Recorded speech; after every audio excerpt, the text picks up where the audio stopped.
નમસ્કાર વિદ્યાર્થી મિત્રો, સ્વાગત છે તમારું વર્લ્ડ ઇન બોક્સ યુટ્યુબ ચેનલમાં. અને આપણે જોઈ રહ્યા છીએ ફ્રી ઓનલાઈન બેન્ચમાં વ્યાકરણ સિરીઝ. અને એની અંદર આપણે છેલ્લે જેવી રીતે નિપાત અને કૃદંત જોયા અને ત્યારબાદ સંજ્ઞા જોઈ, હવે એવો જ બીજો એક નાનો ટૉપિક છે વિશેષણ. પણ વિશેષણ એટલે આપણે મિત્રો ક્રિયા વિશેષણ જોવાના છે. વિશેષણ મતલબ ક્રિયા વિશેષણ છે. અને ક્રિયા વિશેષણ તો સીધી વાત છે કે વિશેષણનો અર્થ થાય વિશેષતા.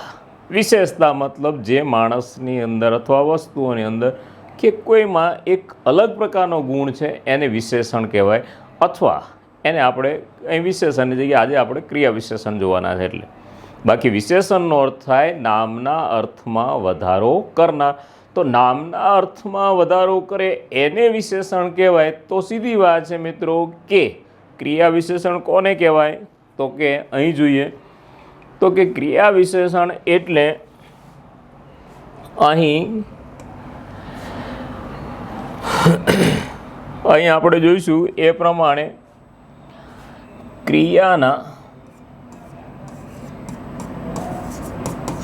ક્રિયાના અર્થમાં વધારો કરતા પદને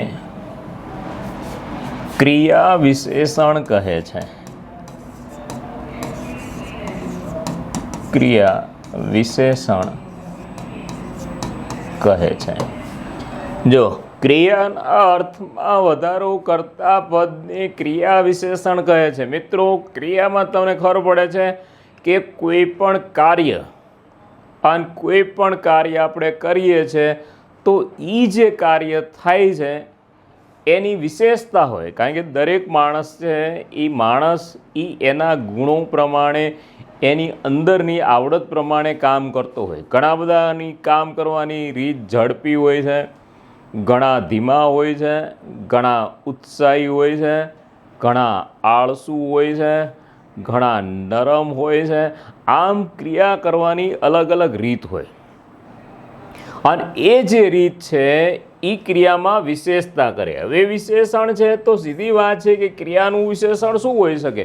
તો કે ક્રિયા ક્યાં થઈ છે, ક્યારે થઈ છે, કેવી રીતે થઈ છે, કોણ કરે છે, કેવી રીતે કરે, આવું જે દર્શાવે એને ક્રિયાની વિશેષતા કહેવાય. કારણ કે ક્રિયા તો છે નોર્મલ છે કે ભાઈ હું વાંચું છું તો હું વાંચું છું એ એક ક્રિયા છે.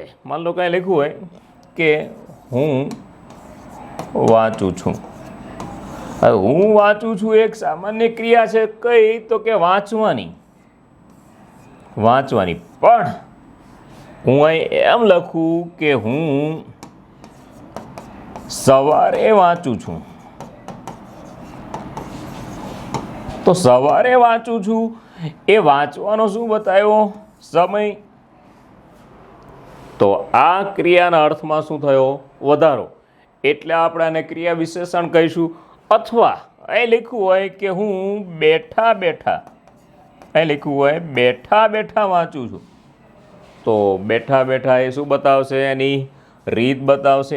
અથવા અહીં લખ્યું હોય કે હું ખુરશીમાં બેઠો વાંચું છું તો ખુરશીમાં એ શું બતાવ્યું? સ્થળ બતાવ્યું. આવી રીતે આ જે ક્રિયાપદ છે મિત્રો એ ક્રિયાના અર્થમાં વધારો થશે કે ક્રિયા ક્યારે થઈ, કેવી રીતે થઈ, ક્યાં થઈ. આવી રીતે જે ક્રિયાના અર્થમાં વધારો કરશે મિત્રો એને ક્રિયા વિશેષણ કહેવાય. મતલબ કે મૂળ ક્રિયાપદ છે અને એ ક્રિયાપદમાં કર્તા જ્યારે ક્રિયા કરે છે ત્યારે એ જે ક્રિયા કરશે એમાં જે વિશેષતા લાવશે એને મિત્રો આપણે ક્રિયા વિશેષણ કહીશું. આમ તો આ ક્રિયા વિશેષણ 9મા ધોરણનો ટૉપિક હોય છે મિત્રો. આ 9મા ધોરણનો ટૉપિક હોય તો સ્વાભાવિક છે કે 9મા ધોરણનું જે બાળક છે એ જેવું સમજી શકે એ પ્રકારે ક્રિયા વિશેષણના 8 પ્રકાર હોય છે મિત્રો. પેલા 8 પ્રકાર હોય. 8 પ્રકાર છે તો એમાં સૌથી પહેલું છે મિત્રો એ છે સ્થળવાચક ક્રિયા વિશેષણ. કયું છે? સ્થળવાચક છે. એનો બીજો પ્રકાર છે એ છે સમયવાચક ક્રિયા વિશેષણ. નંબર 3 છે હેતુ કે કારણવાચક, હેતુ કે કારણવાચક. અને નંબર 4 છે મિત્રો એ છે રીતવાચક. અને નંબર 5 છે એ છે સંભાવનાવાચક, સંભાવનાવાચક. નંબર 6 છે મિત્રો એ છે ક્રમવાચક. અને નંબર 7 છે એ છે પ્રમાણવાચક. અને નંબર 8 છે મિત્રો એ છે અભિગમવાચક ક્રિયા વિશેષણ, અભિગમવાચક. આમ ક્રિયા વિશેષણના મિત્રો 8 પ્રકાર છે. સ્થળવાચક છે, ક્રિયાનું સ્થળ છે. સમય છે, ક્રિયાનો સમય છે. હેતુ કે કારણ કે ક્રિયા થવાનું કારણ છે. રીત છે તો કેવી રીતે ક્રિયા થઈ છે. સંભાવના છે તો હજી ક્રિયા થવાની સંભાવના છે. ક્રમ છે તો આગળ પાછળ ઉપર નીચે છે. પ્રમાણ છે તો મિત્રો થોડું ઘણું વગેરે. અને અભિગમ છે તો ક્રિયા તરફની દ્રષ્ટિ છે. આમાંના 8 પ્રકાર છે મિત્રો. અને 8 પ્રકાર છે એ કેવી રીતે કામ કરશે અથવા આપણે એને કેવી રીતે ઓળખશું એ જોવા માટે મિત્રો આપણે એનો પહેલો પ્રકાર જોઈશું. અને પહેલો પ્રકાર છે મિત્રો સ્થળવાચક ક્રિયા વિશેષણ. હવે સ્થળવાચક હોય તો સીધી વાત છે કે જે પદ ક્રિયા થવાનું સ્થળ દર્શાવશે મિત્રો એને આપણે સ્થળવાચક ક્રિયા વિશેષણ કહીશું. હવે સ્થળ છે, સ્થળ એટલે જેને જગ્યા આપણે કહીશું કે ઉપર, નીચે, અંદર, બહાર, નજીક, દૂર, પાસે. આવા જે શબ્દો છે મિત્રો એને આપણે સ્થળ કહીશું કે એ ક્રિયા ક્યાં થઈ છે. તો અહીં લખ્યું છે મિત્રો કે રાજા ગાદી ઉપર બેઠો છે. તો રાજાને બેસવાની ક્રિયા ક્યાં થઈ રહી છે તો કે ગાદી ઉપર. આપણે ગાદીથી મતલબ નથી, પણ એનો જે શબ્દ છે એ કયો છે મિત્રો તો કે ઉપર. આપણે ઉપરથી મતલબ છે. આ સ્થળ છે. ગાદી તો ખરી પણ ગાદીની નીચે, ગાદીની ઉપર, ગાદીની પડખે એમ નહીં, પણ ગાદી ઉપર. એટલે આપણને ગાદી ઉપર એ એનું સ્થળ બતાવશે, માટે આપણે એને સ્થળવાચક ક્રિયા વિશેષણ કહીશું. અહીં લખ્યું કે ગાડું છેક નજીક આવ્યું. હવે આપણે ગાડાથી મતલબ નથી મિત્રો, એ નજીક અને દૂરના સ્થળથી મતલબ છે. તો ગાડું નજીક એટલે સાવ પાસે આવી ગયું છે. અને આવી રીતે ગાડું નજીક આવ્યું, એ નજીક એ ક્રિયા થવાનું સ્થળ બતાવે કે દૂર નહીં પણ પાસે. અહીં લખ્યું કે ધડક તે હૃદયે તે અંદર પેઠો. મિત્રો પેઠું એટલે અંદર જવું અથવા અંદર ઘૂસવું એવો અર્થ થાય. તો ધડક તે હૃદયે, ધડક એટલે ગભરાતો ગભરાતો તે અંદર ગયો. જો અંદરથી બહાર નથી પણ અંદર ગયો છે. આમ એ ક્યાં ગયો એની અરે કોઈ લેવા દેવા નથી, પણ એની ક્રિયા જે જગ્યાએ થવાની છે ક્યાં થવાની છે તો કે અંદર જવાની ક્રિયા થઈ છે. તો એ અંદર શબ્દ છે મિત્રો એ સ્થળ બતાવે છે કે ધમણમાંથી ધગધગતું લોખંડ બહાર નીકળે છે. જો લોખંડ અરે આપણે કોઈ મતલબ નથી. એ ક્યાંથી બહાર નીકળવું તો કે ધમણમાંથી બહાર નીકળવું. તો આપણે શબ્દ છે બહાર, અને ત્યાંથી આપણે મતલબ છે કે અહીં આ ખુરશી પર બેસો. તો આપણે ખુરશીથી મતલબ નથી, એના પર બેસવાથી મતલબ છે. એટલે મારું કહેવાનો મિનિંગ એવો છે મિત્રો કે ક્યારેક ક્યારેક છે ને આપણને પરીક્ષામાં એવી રીતે માન લો કે આવું એક વાક્ય આપે, કીધું કે ભાઈ રાજા ગાદી ઉપર બેઠો છે, અને તમને એમ કીધું કે અહીંયા નીચે અંડરલાઈન આપી છે ઉપર નીચે, અને તમને કહ્યું છે ક્રિયા વિશેષણ જણાવો. તો તમારા માટે બહુ સમસ્યા નથી. પણ તમને એવું કે આપેલા વાક્યમાંથી ક્રિયા વિશેષણ જણાવો. અંડરલાઈન નથી, ખાલી આપણે શબ્દ જણાવો. અને શબ્દ જણાવવાનો થાય ત્યારે આપણને એવું લાગે કે રાજા બેઠો છે તો ક્યાં બેઠો કે ગાદી ઉપર. તો તમે શબ્દ શું ગોતશો? ગાદી. પણ આપણે જે તે વસ્તુ છે એની સાથે ક્રિયા થાય છે એ વસ્તુ સાથે કોઈ મતલબ નથી, પણ એ વસ્તુની ઉપર નીચે અંદર બહાર નજીક વગેરે જે શબ્દો છે ને એનાથી મતલબ છે. જો આવું હું કહેવા માગું છું, કારણ કે પરીક્ષામાં છે ને મિત્રો બે રીતે સવાલ પૂછે. એક તો આપણને અંડરલાઇન કરેલો શબ્દ આપે, અને અંડરલાઇન કરેલો શબ્દ આપે ને આપણે ક્રિયા વિશેષણ ઓળખાવાનું હોય તો આપણે એવી રીતે લખવાનું. પણ ક્યારેક પરીક્ષક, આમ તો લગભગ 50% એવું જ હોય કે એકાદામાં આપણે ક્રિયા વિશેષણનો પ્રકાર જણાવવાનો, બાકી લગભગ આપણે એનો શબ્દ જ જણાવવાનો હોય છે. અને એનો શબ્દ જણાવવો હોય મિત્રો, તો એનો શબ્દ એટલે જે તે વસ્તુ નહીં. અહીં ગાડું નહીં, પણ અહીં જે ક્રિયા હોય ને મિત્રો, જો આ ક્રિયાપદ છે, સમજી લો આ શું છે? ક્રિયાપદ છે. અહીં બેસવું એ ક્રિયાપદ છે, તો ક્યાં બેઠો? ઉપર. આવી યાદ રાખવાનું. અહીં આવવું એ ક્રિયાપદ છે, તો ક્યાં આવ્યું? નજીક. પેઠો ઈ ક્રિયાપદ છે, તો ક્યાં પેઠો? અંદર. આવી રીતે ક્રિયાપદ આપણને જડશે, એની કે ક્રિયા વિશેષણ. નીકળવું એ ક્રિયાપદ છે, તો ક્યાં નીકળો? ઈ તો કે બહાર. બેસવું એ ક્રિયાપદ છે, અને ક્યાં? તો કે પર. આમ આ ક્રિયાની વિશેષતા દર્શાવે છે. ગાદી, ગાડું કે હૃદય કે દમણ એની હારે કોઈ લેવા દેવા નથી. ક્રિયાની વિશેષતા છે, એટલે કોની સાથે હશે મિત્રો? ક્રિયા સાથે હશે.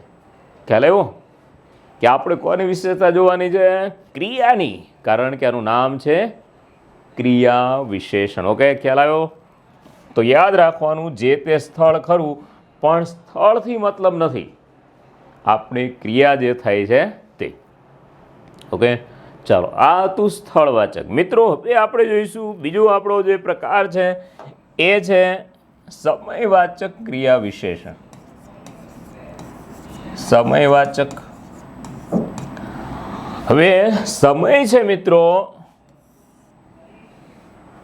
તો આ સમયવાચક આપણને ક્રિયા થવાનો સમય બતાવશે. અને સમય ઘણા બધા પ્રકારના હોય છે. 1 કલાક, 2 કલાક આ પણ સમય કહેવાય છે. સવાર, બપોર, સાંજ એ પણ સમય કહેવાય છે. આજે, કાલે, આવતીકાલે એ પણ સમય કહેવાય છે. આ વર્ષે, આવતે વર્ષે એ પણ સમય કહેવાય છે. એની સાથે અત્યારે, હાલ, પછી આ પણ શબ્દો બધા સમય કહેવાય છે. રોજબરોજ એ પણ સમય કહેવાય છે. અને આ રીતે બધા સમયના જુદા જુદા શબ્દ હોય છે. ક્યારે એ પણ સમય બને છે, કારણ કે સમય બતાવશે ક્યારે. આમ આવા શબ્દો પણ ક્યારેક સમય હોય છે. તો મિત્રો યાદ રાખો, સમય ઘણા બધા પ્રકારે દર્શાવી શકાય. 1 કલાક, 2 કલાક બતાવી શકાય. આજે, કાલે એમ પણ બતાવી શકાય. સવાર, બપોર, સાંજ એમ પણ બતાવી શકાય. આ વર્ષે, આવતે વર્ષે એમ પણ બતાવી શકાય. એની સાથે સાથે મિત્રો મેં તમને કહું એ પ્રમાણે અત્યારે, હાલ, રોજ આવા શબ્દો, અને ક્યારેક પણ એવો શબ્દ પણ દર્શાવી શકાય. ઓકે, ખ્યાલ આવ્યો મિત્રો? તો જોઈએ કેવી રીતે થાય છે. તો અહીં લખ્યું છે સમયવાચકમાં આપણે જોઈ લીધું સમય. મેં તમને બધા પ્રકારનો સમય સમજાવી દીધો, અને એ પ્રમાણે લખ્યું છે કે કશ્યપ રોજ 5 કલાક ભણે છે. તો એ ક્રિયા શું કરે છે? તો કે ભણવાની ક્રિયા કરે છે. અને ભણવાની ક્રિયા છે કેટલા કલાકની છે? તો કે 5 કલાકની છે. આમ અહીં 5 કલાક એ કલાક સ્વરૂપે આપણી પાસે સમય છે. અહીં લખ્યું છે કે સમી સાંજનો ઢોલ ઢબુકતો જાન ઉઘલતી માલે. તો અહીં ઢોલ ઢબુકે છે. જો મિત્રો, અહીં ઢોલ ઢબુકે છે, પણ ક્યારે? તો કે સમી સાંજે. ક્યારે? તો કે સમી સાંજે. અહીં ઉઘલવું અને મહાલવું, ઉઘલવું અને મહાલવું એ પણ ક્રિયા છે, પણ એની કોઈ વિશેષતા નથી. આ ઢોલ ઢબુકવાની ક્રિયા છે, એટલે એ ક્યારે ઢબુકે? તો કે સમી સાંજે. હવે સમજો કે આવું જરૂરી નથી કે છેલ્લો શબ્દ ક્રિયાપદ હોય. એવું હોય ખરું, જેમ કે અહીં પણ છે, પણ એ ક્રિયાપદ સાથે આપણે કોઈ મતલબ નથી, ક્રિયાપદની વિશેષતા સાથે છે. તો અહીં આ પણ ક્રિયા છે, પણ આ ક્રિયાની કોઈ વિશેષતા નથી। જ્યારે આ ક્રિયાની વિશેષતા શું છે? સમી સાંજનો ઢોલ ઢબૂકતો। આમ અહીં ઢોલ ક્યારે ઢબૂકે છે? તો કે ઢોલ ક્યારે વાગે છે? તો કે સમી સાંજે। આમ સમી સાંજ એ આપણને મિત્રો સમય બતાવે છે। એ લખ્યું કે આચાર્ય હજુ આવ્યા નહોતા, તો ક્રિયા કઈ છે? આવ્યા। તો એ ક્યારે નહોતા આવ્યા? તો કે હજુ નહોતા આવ્યા। આમ હજુ એટલે કે હજી એ પણ સમય છે, કારણ કે સમય બતાવે કે હજુ આવ્યા નથી। આમ ક્રિયાની વિશેષતા છે હજુ। અહીં લખ્યું છે તમે અવંતી ક્યારે જાઓ છો? તો અહીં ક્રિયા કઈ છે મિત્રો? જાઓ। અને ક્યારે? તો કે ક્યારે જાશો એવો સમય પૂછે છે। આમ જાઓની વિશેષતા છે, અને જાઓની વિશેષતા એ છે ક્યારે, એટલે કે સમય બતાવે છે, માટે આપણે એને સમયવાચક ક્રિયા વિશેષણ કહ્યું। છાયા તે રાત્રે ઊંઘી નહીં, તો ઊંઘવાની શું છે? ક્રિયા છે। અને એ ક્રિયા ક્યારે થઈ? તો કે રાત્રે થઈ છે। આમ રાત્રે ક્રિયા થઈ છે, આમ એક ક્રિયાનો સમય બતાવે છે।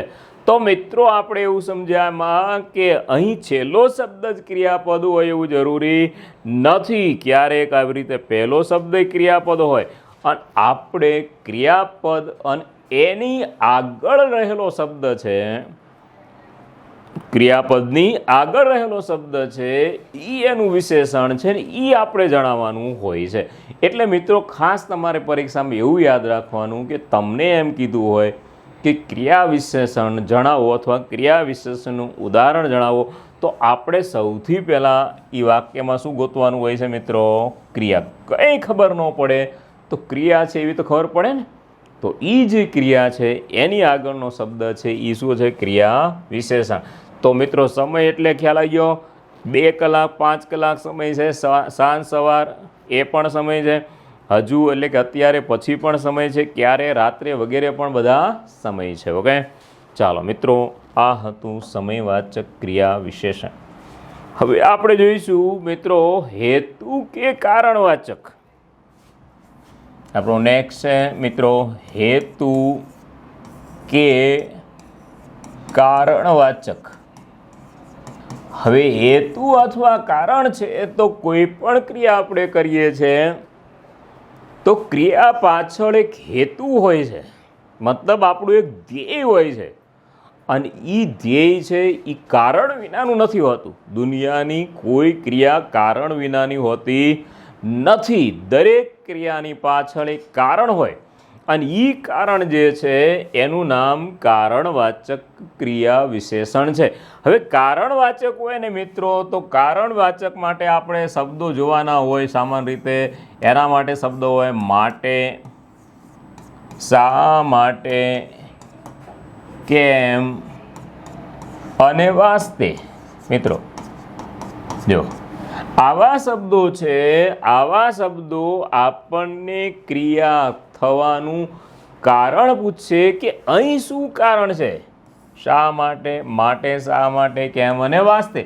આવા શબ્દો છે મિત્રો, એ આવા શબ્દો ક્રિયાનું કારણ દર્શાવશે, અને આને આપણે કહીશું કારણવાચક ક્રિયા વિશેષણ। ઓકે, તો મિત્રો જોઈએ એના ઉદાહરણ કઈ રીતે બને છે। તો ક્યાંય લખ્યું છે હેતુ કે કારણવાચક ક્રિયા વિશેષણ, તો તમને શબ્દો સમજાવી દીધા, માટે, શા માટે, કેમ અને વાસ્તે। તો અહીં લખ્યું કે લખવા માટે બોલપેન સારી ફાવે। શા માટે? લખવા, લખવા માટે એનું કારણ આપી દીધું કે ભાઈ લખવું હોય તો બોલપેન હોય તો બોલપેનથી સારું લખાય છે। એટલે શેનાથી સારું લખાય છે? તો કે બોલપેનથી। બોલપેન શાના માટે સારી છે? તો કે લખવા માટે। આમ એનું કારણ આપ્યું કે બોલપેન શાના માટે સારી? તો કે લખવા માટે। ત્યાં મજૂરી કરવા માટે હું પડ્યો। તો કે ભાઈ તું અહીંયા કેમ ગયો હતો? તો કે હું તો ત્યાં મજૂરી કરવા ગયો હતો। એનું કારણ આપ્યું કે ભાઈ હું અહીંયા જાઉં છું, પણ શા માટે જાઉં છું? તો કે મજૂરી કરવા માટે જાઉં છું। અને આજે કેમ મોડું થયું?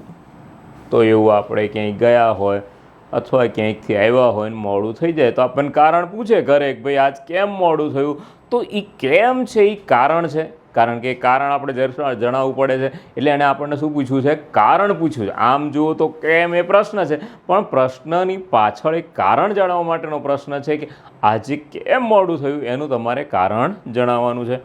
અહીં લખ્યું છે શા માટે આટલી બધી મહેનત કરે છે? તો કોઈ સતત અને સખત મહેનત કરતું હોય તો એ શા માટે મહેનત કરે છે, એનું ધ્યેય શું છે આટલી બધી મહેનત કરવાનું? એવું આપણને કોઈ કહે કે આપણે માનો કે આખો દિવસ કામ કરતા હોય તો સ્વાભાવિક કોઈક આપણને કારણ પૂછે કે ભાઈ તું શું સવારનો કામ કરે છે, એવું તારે શું છે? તો એની પાછળનું આપણે શું જણાવવું પડે? પ્રશ્ન પૂછે તો કારણ જણાવવું પડે. એટલે અહીં છે શા માટે, અને લખ્યું છે તમે મારા વાસ્તે આટલું કામ કરી આપો. મિત્રો, વાસ્તે છે એનો અર્થ થાય માટે.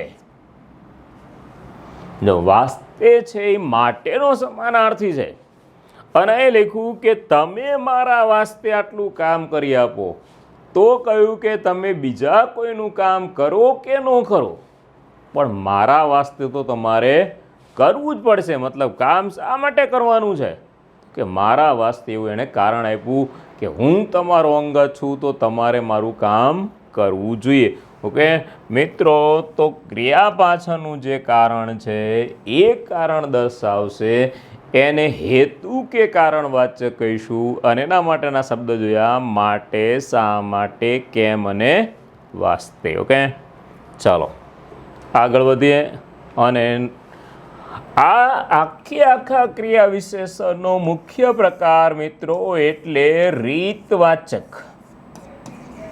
જો ક્રિયા વિશેષણનો મુખ્ય પ્રકાર કોઈ હોય તો એ છે રીતવાચક. અને મિત્રો આપણને પરીક્ષામાં વારંવાર રીતવાચક પૂછવામાં આવે છે, કારણ કે રીતવાચક એક ક્રિયા વિશેષણનો મુખ્ય પ્રકાર છે. વાસ્તવમાં ક્રિયા કેવી રીતે થઈ છે એ જ બહુ મહત્ત્વનું છે, કે ક્રિયા કેવી રીતે થઈ. કોઈ ક્રિયા ઝડપી હોય છે, કોઈ ધીમી હોય છે, કોઈમાં હર્ષ હોય છે કે એમાં દુઃખ હોય છે. આ જે રીતે પણ ક્રિયા થઈ છે એની રીત બતાવે મિત્રો, એને રીતવાચક ક્રિયા વિશેષણ કહીશું. અને એ એનો મુખ્ય પ્રકાર છે મિત્રો, એટલે આપણે એને જાણવો પડશે. તો કેવી રીતે છે જોઈએ. તો અહીં લખ્યું છે કે દેવશંકરે હળવેથી લાડુ થાળીમાં મૂકી દીધો. તો લાડુ તો મૂકી દીધો, પણ કેવી રીતે? તો કે હળવેથી. લાડુ મૂકવાની રીત છે હળવેથી. લાડુના ઘાય કરે અમુક, પણ અહીં એને કેવી રીતે મૂક્યો છે? હળવેથી મૂક્યો છે. અને પાડી હર્ષથી નાચવા લાગી. નાચે તો છે જ તે, પણ કેવી રીતે? હર્ષથી નાચે છે. હર્ષ એટલે આનંદથી. અને આમે મિત્રો નાચવાનું તો આનંદમાં જ હોય ને, દુઃખમાં થોડુંક નાચવાનું હોય. એટલે હર્ષથી નાચવા લાગી. આમ હર્ષથી મતલબ નાચવાની રીત છે. કેવી રીત નાચે? તો કે હર્ષથી. રમાએ કાળજીથી કવર ખોલ્યું. તો કાળજીથી મતલબ કવર ખોલવાની રીત છે એ કાળજીથી, મતલબ બહુ સાવચેતી રાખીને એણે કવર ખોલ્યું. આમ હડાહડી કરી નથી, આમ કવર ખોલવાની રીત છે એ છે કાળજીથી. અહીં લખ્યું છે કે જાન વળાવી પાછો વળતો દીવડો થરથર કંપે છે. કંપવું એટલે ધ્રુજવું, પણ કેવી રીતે ધ્રુજે છે? તો કે થરથર થરથર ધ્રુજે છે. આમ અહીંયા આવશે થરથર. અંતે એકદમ ઊભા થઈ ગયા. ઊભા તો ત્યાં, પણ એકદમ ઝડપથી. કોઈક આપણને આવીને દુઃખના સમાચાર કેવા સંભળાવી જાય, અથવા તો કોઈ આનંદના સમાચાર સંભળાવી જાય, અને આપણે ઉત્સાહમાં આવીને અથવા તો ગભરાટમાં સીધા ઊભા થઈ જાય, એને કહેવાય એકદમ ઊભા થઈ ગયા. તો અહીં આવશે એકદમ. ચાલો મિત્રો, અહીં છે આ રીતવાચક છે સૌથી મહત્વનો પ્રકાર છે, કારણ કે ક્રિયા કેવી રીતે થઈ એટલું જ મહત્ત્વનું છે. ઝડપથી થઈ છે, ધીમેથી થઈ છે, આળસથી થઈ છે, ઉત્સાહથી થઈ છે, આનંદથી થઈ છે, વગેરે જે રીતે થઈ છે એ ક્રિયાનું મૂળ રીત બતાવે છે. માટે રીતવાચક એનો મુખ્ય પ્રકાર છે. ઓકે, ચાલો એનાથી આગળ વધીએ મિત્રો. તો એની આગળ છે સંભાવનાવાચક. શું આવશે? સંભાવનાવાચક ક્રિયા વિશેષણ. અને મિત્રો સીધી વાત છે કે આ શું બતાવે છે? તો કે ક્રિયા થવાની સંભાવના બતાવે છે. હજી ક્રિયા થઈ નથી પણ થશે એવી સંભાવના દર્શાવે. સામાન્ય રીતે મિત્રો સંભાવના હોય ને તો જેવી રીતે આપણે અલંકાર જોયેલા, એમાં ઉત્પ્રેક્ષ અલંકારમાં ઉપમેયની ઉપમાનમાં શું હતી? સંભાવના હતી. અને સંભાવના માટે આપણે કયા શબ્દ જોયેલા? તો કે સંભાવના માટે શબ્દ જોયેલા જાણે, રખે, શકે, કદાચ અને ભાગ્યે. જો મિત્રો આવા શબ્દો છે. આવા શબ્દો આપણને ક્રિયા થવાની સંભાવના દર્શાવશે. અને આવા શબ્દોને આપણે કહીશું સંભાવનાવાચક ક્રિયા વિશેષણ. પણ એવું જરૂરી નથી કે આવા શબ્દો આપેલા જ હોય, નો પણ આપ્યા હોય અને ત્યારે પણ એ ક્રિયા થવાની સંભાવના દર્શાવતું હોય. પરંતુ આપણે ક્રિયા વિશેષણ જણાવવાનું છે. અને ક્રિયા વિશેષણ જણાવવું હોય તો મિત્રો આવા શબ્દથી ક્રિયા વિશેષણ થાય છે. અને કઈ ક્રિયા વિશેષણ થાય છે? તો કે સંભાવના. અને સંભાવના માટે કેટલા શબ્દ છે આપણી પાસે મિત્રો? 5 છે. જાણે, રખે, શકે, કદાચ અને ભાગ્યે. તો જોઈએ કેવી રીતે થાય છે. તો અહીં આપણે એના ઉદાહરણ જોઈશું. તો એ લખ્યું કે આપણે આગળ વહી ગયા. અહીં આપણે જોઈશું કે મારી માં જાણે મને પાછી મળી ગઈ. તો મારી માં જાણે પાછી મળી ગઈ. મિત્રો અહીં સીધી વાત છે કે આપણે એને પાછો એની કે એ શબ્દથી સંભાવના જાણવી પડશે. અને એવી રીતે આ સંભાવના છે કે મારી માં જાણે પાછી મળી ગઈ. તો પાછી મળી ત્યારે એની માં જ છે કે નહીં એવી હજી સંભાવના છે. એટલે એ મળેલી એની માં છે કે નહીં એ કંઈ નક્કી ન કહી શકાય. આમ એ હજી માં મળવાની શું છે? ખાલી સંભાવના છે. એની માં છે કે નહીં પ્રશ્ન હજી ઊભો જ છે. આ લખ્યું છે કે તમે રખે મને મળવા આવતા. મળવા આવ્યા નથી પણ આવવાની સંભાવના છે કે કદાચ તમે આવશો. જો મિત્રો આ બધા સમાનાર્થી છે. કદાચ લખો, કોઈ પણ શબ્દ લખો તો હજી મળવા આવ્યા નથી પણ મળવા આવવાની સંભાવના છે.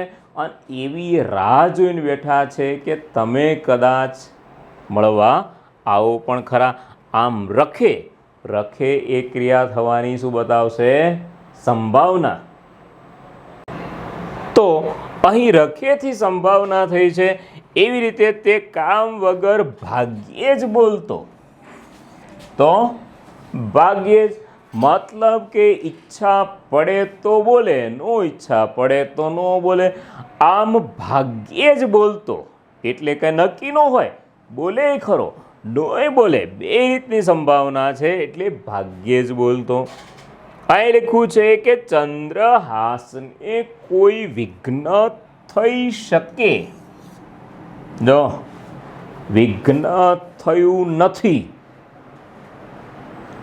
પણ થશે નહીં એવું નથી, થઈ શકે. એટલે વિઘ્ન થવાની સંભાવના હજી બાકી છે કે થઈ શકે. આમ એ ક્રિયા થઈ નથી પણ થવાની છે. કે આજે કદાચ વરસાદ આવે.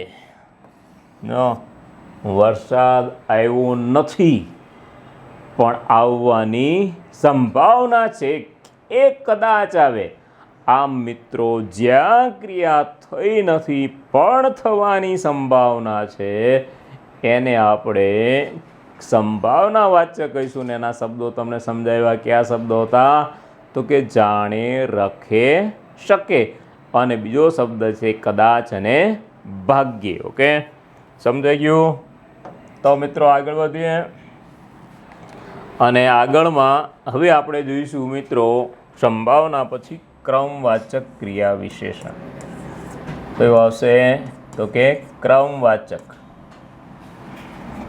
અને મિત્રો ક્રમમાં તો આપણે ખબર પડી જાય, ક્રમ એટલે ક્રિયા છે એ સળંગ ન થઈ હોય પણ ક્રિયાનો ક્રમ જળવાયો, આગળ છે, પાછળ છે, ઉપર છે, નીચે છે, આજુ છે, બાજુ છે, પહેલાં છે, પછી છે, પ્રથમ છે, દ્વિતીય છે, પહેલું, બીજું, ત્રીજું, આ બધા શું છે? ક્રિયા થવાના ક્રમ છે મિત્રો. આગળ, પાછળ, ઉપર, નીચે, પહેલાં, પછી, અગાઉ, આ બધા ક્રિયા થવાના ક્રમ છે.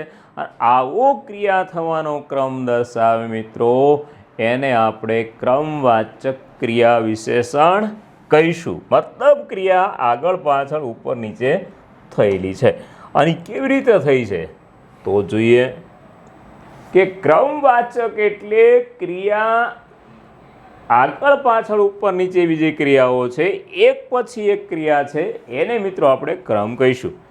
ક્યાંય ખબર પડી કે બપોર પડી ત્યારે આગળ વધવું મુશ્કેલ, અશક્ય હતું, તો આગળની સાથે બીજો શબ્દ કયો આવે મિત્રો? તો કે આગળની સાથે આવે પાછળ.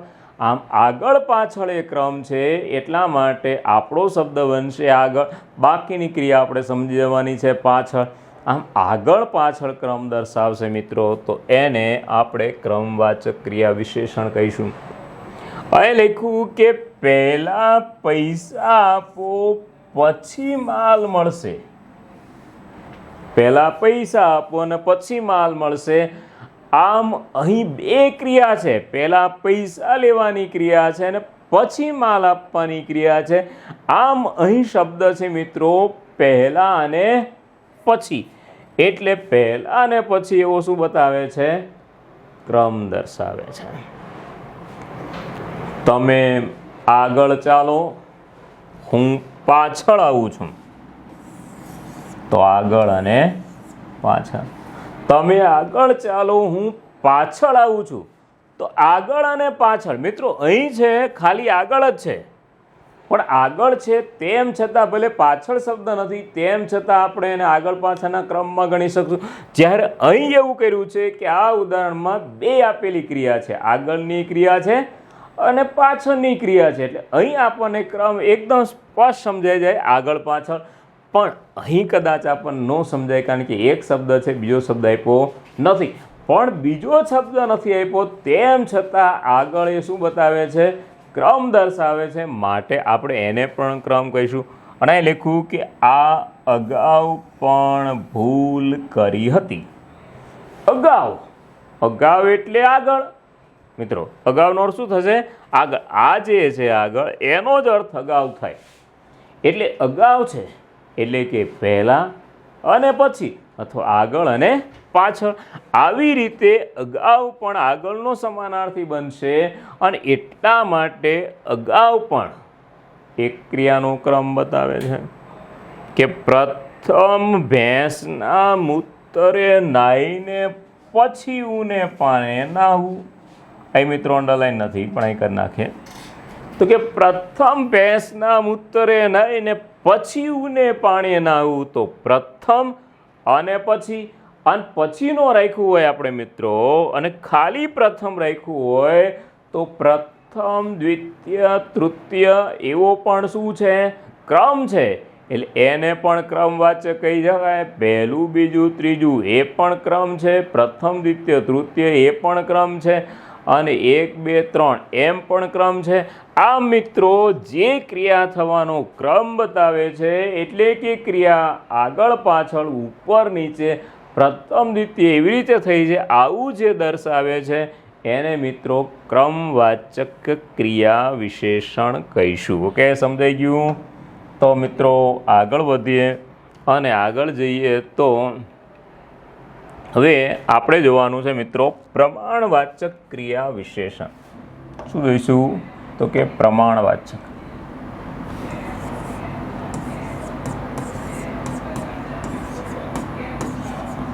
જો પ્રમાણ મિત્રો, પ્રમાણ એટલે માપ થાય. તો સૌથી પહેલાં પ્રમાણ એટલે સાબિતી નહીં, પણ પ્રમાણ એટલે માપ છે. પણ કેવું માપ છે? તો કે અચોક્કસ માપ છે. તમે જાણે સંખ્યામાં ન ગણી શકો એવું માપ હોય ને અચોક્કસ માપ કહેવાય. જો 1 મીટર 2 મીટર એવું આપણે સંખ્યામાં ગણી શકીએ, 1 લીટર 2 લીટર આપણે એવું સંખ્યામાં ગણી શકીએ. આમ જે સંખ્યામાં ગણી શકાય એને માપ કહેવાય, પણ જેને સંખ્યામાં ન ગણી શકાય એને પ્રમાણ કહેવાય. એટલે અહીં આપણે શું જોવાનું? તો કે ક્રિયા થોડી થઈ છે કે વધુ થઈ છે, અતિ થઈ છે કે પછી જરા થઈ છે. આમ થોડી, વધુ, અતિ, જરા આવું જે શબ્દો છે મિત્રો, આની અંદર આપણે નક્કી નથી કરી શકતા કે થોડી એટલે કેટલી. એ થોડી એટલે 1 2 3 4 5 એવી થોડી છે કે પછી 10 12 એ થોડી છે. વધુ તો કેટલી વધુ છે? 20 25 30 વધુ છે. તો કે એવું નહીં. અતિ છે, અતિ એટલે કેટલું એવું નક્કી થાય નહીં. જરા એટલે પણ કેટલું એવું નક્કી થઈ શકે નહીં. અને જેમાં આપણે કોઈ માપ નથી કાઢી શકતા, જેને આપણે સંખ્યામાં નથી ગણી શકતા, એવું જે અચોક્કસ માપ છે મિત્રો, એ અચોક્કસ માપને આપણે શું કહીશું? પ્રમાણવાચક કહીશું. તો જોઈએ મિત્રો પ્રમાણવાચક કેવી રીતે બને છે. તો અહીં લખ્યું છે પ્રમાણવાચક.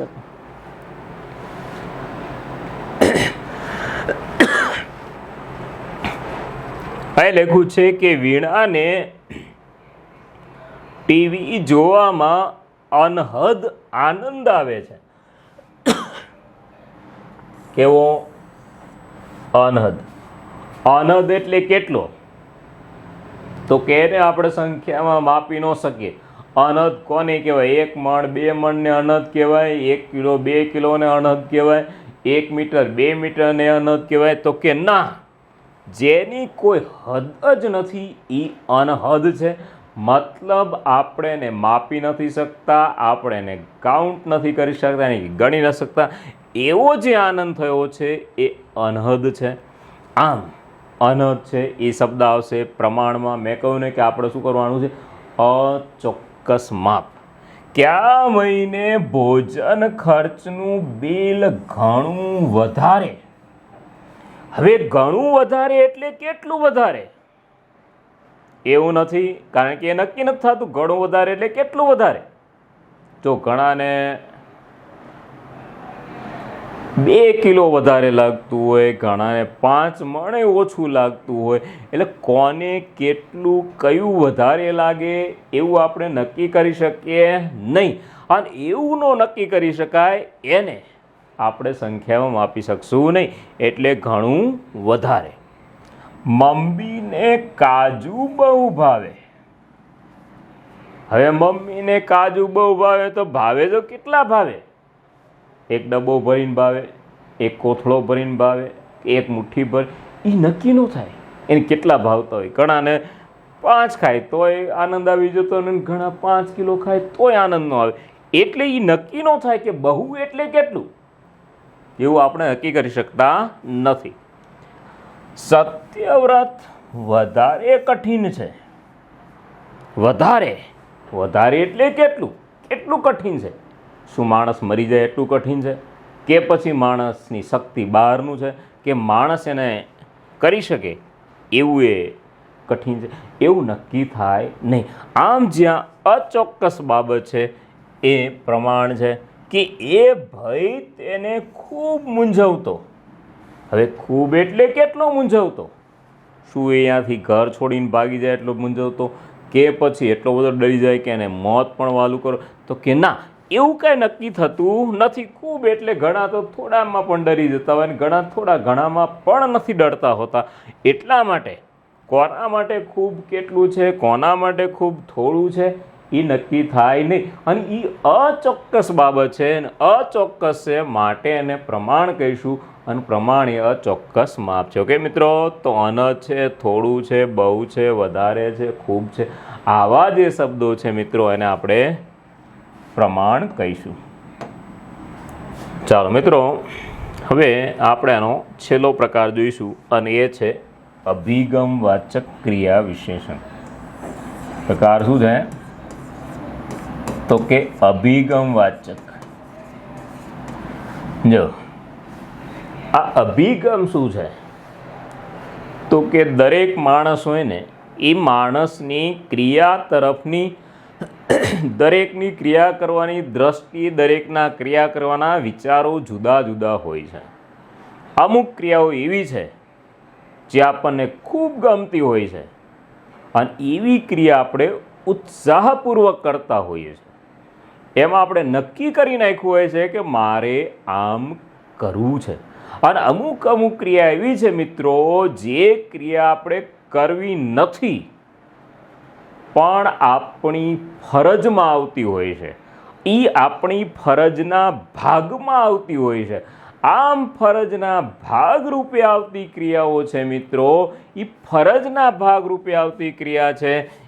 એની અંદર ક્રિયાનો ઉત્સાહ નથી હોતો પણ આપણે ક્રિયા કરતા હોય છે ત્યારે એમાં એક ભાવ હોય છે અને એ ભાવ હોય છે મિત્રો નકારનો ભાવ હોય છે.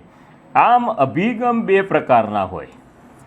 એક તો મિત્રો નિશ્ચય હોય, મતલબ કે આપણને મનગમતી ક્રિયા, અને મનગમતી ક્રિયામાં ઉત્સાહ હોય છે એટલે આપણે નક્કી કરવું હોય છે કે મારે આવી રીતે લખવું છે અથવા આવી રીતે કરવું છે. તો એના માટે મિત્રો શબ્દ છે અવશ્ય, ચોક્કસ, મક્કમ, કદાપી અને ખચિત. આવા શબ્દો છે. હવે એક ક્રિયા કેવી છે તો કે મિત્રો ફરજના ભાગરૂપે છે જે આપણે નથી કરવી, એટલે એમાં એક ભાવ હશે. કયો ભાવ હશે? નકારનો ભાવ હશે. અને નકારનો ભાવ હોય તેના પદ છે મિત્રો ન, નહીં, ના, માં, વા, નથી. જો આવા શબ્દો છે. હવે મેં કહ્યું ને કે નિશ્ચયનો ભાવ છે. નિશ્ચયનો ભાવ એટલે મારે આમ કરવું જ છે. કારણ કે એવું આપણે ક્યારે કંઈક મારે આમ કરવું છે તો કે ત્યારે કઈ જ્યારે એ આપણી મનગમતી ક્રિયા હોય અને એ ક્રિયા કરવામાં આપણને રસ હોય. તો એવી મનગમતી ક્રિયા હોય તો એ ક્રિયામાં આપણે એક નિશ્ચય કરેલો હોય છે, એક નિર્ણય કરેલો હોય છે કે મારે આવું કરવું છે. અને એવું દર્શાવવા માટે મિત્રો શબ્દ અહીં છે અવશ્ય છે, ચોક્કસ છે, મક્કમ છે, કદાપી છે અથવા ખચિત છે. પરંતુ મેં કહ્યું ને કે ઘણી ક્રિયા એવી હોય છે જે આપણે કરવી હોતી નથી પણ આપણી ફરજ હોય. જેમ કે મિત્રો વાંચવું. વાંચવું ઘણાના માટે કંટાળો હોય છે, ભણવું ઘણાના માટે કંટાળો હોય છે, પરંતુ એ શું છે? આપણી ફરજ છે એટલે આપણે કરવું પડે. પણ કોઈકના લગ્નમાં જવાનું હોય મિત્રો તો લગ્નમાં જવાનો એક અનેરો ઉત્સાહ હોય છે કારણ કે આપણી મનગમતી ક્રિયા હોય છે અને ત્યારે આપણે ત્યાં જવાનો શું કરી નાખ્યો હોય છે? નિશ્ચય કરી નાખ્યો હોય છે, આપણે નિર્ણય કરી નાખ્યો હોય છે. તો મિત્રો આવી રીતે ઘણી બધી જગ્યાએ તમે કદાચ વાંચ્યું હોય તો અભિગમના બે પ્રકાર આપેલા હોય છે, એક નિશ્ચય અને એક નકાર. પણ એ શું છે તો કે આપણી માણસ તરીકે ક્રિયા તરફની દ્રષ્ટિ છે. ક્યાંક ઉત્સાહના ભાવમાં નિશ્ચય છે અને ફરજના ભાવમાં નકાર પણ હોઈ શકે. અને એના માટેના અલગ અલગ શબ્દો આપણે જોયા છે. તો મિત્રો જોઈએ કેવી રીતે થાય છે.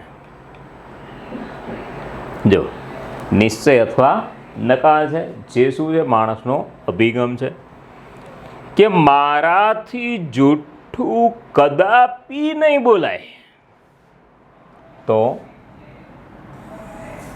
કદાપી કે ભાઈ મારાથી જૂઠું કદાપી નહીં બોલાય. જો એટલે એને શું છે તો કે સત્ય બોલવાની ટેવ છે અને એણે નક્કી જ કરી નાખ્યું છે કે ગમે તે થઈ જાય પણ હું જુઠ્ઠું ક્યારેય બોલીશ નહીં. આમ એ મનથી વ્યક્ત થયેલી ક્રિયા છે અને મનથી જે આપણે માણસ કામ કરતો હોય છે એમાં એણે શું કરેલો હોય છે? નિશ્ચય કરેલો હોય છે. કદાચ આજે અમે નિશાળે નહીં જઈએ. જો આ શું છે? નિશાળે જવાની આપણી ફરજ છે અને ફરજમાં પરાણે થતી ક્રિયા હોય એટલે નકારનો ભાવ હોય તો નિશાળે જવું એ આપણી ફરજ છે.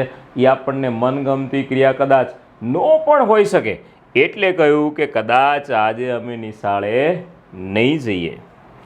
આવી ભૂલ બીજી વાર ના કરશો. જો ભૂલ કરવી માણસની ફિતરત હોય છે, માણસનો સ્વભાવ હોય છે, પણ ઘણા બધાને આપણી આવી ભૂલો ગમતી નથી એટલે એણે કહી દે કે આવી ભૂલ બીજી વખત કરતા નહીં કારણ કે ન ગમતી વાત છે. આમાંય નકારનો ભાવ વ્યક્ત થયો છે એટલે નકાર છે. અનજુવાન મીર પોતાના નિર્ણયમાં મક્કમ રહ્યો. જો એક નિર્ણય આપણે કર્યો હોય, મનથી કર્યો હોય, તો એ મનથી કરેલો નિર્ણય આપણે બદલતા નથી. માટે અહીં નિશ્ચય કરી નાખ્યો છે કે હું આમ કરીશ જ. તો ત્યાં આવશે મક્કમ. અને તું બહુ બોલમાં. મિત્રો આ માં છે ને, માનો અર્થ થાય ના અથવા એનો અર્થ થાય નહીં. ના અથવા નહીં કે તું બહુ બોલ નહીં.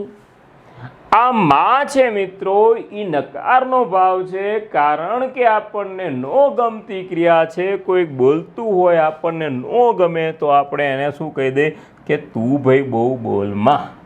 ઓકે, તો આવી રીતે મિત્રો જે ઉત્સાહ છે ત્યાં નિશ્ચય છે, નિશ્ચય છે ત્યાં અવશ્ય ચોક્કસ મક્કમ કદાપી ખરી છે, અને નકાર છે તો નહીં ન નહીં ના માં જેવા શબ્દો છે. મિત્રો આ ક્રિયા વિશેષણ છે અને ક્રિયા વિશેષણ છે.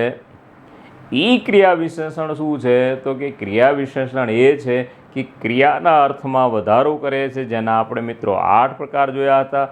અને 8 પ્રકાર પ્રમાણે સ્થળવાચક છે તો ક્રિયા થવાનું સ્થળ બતાવે, ઉપર, નીચે અથવા તો નજીક, દૂર, પાસે, અંદર, બહાર.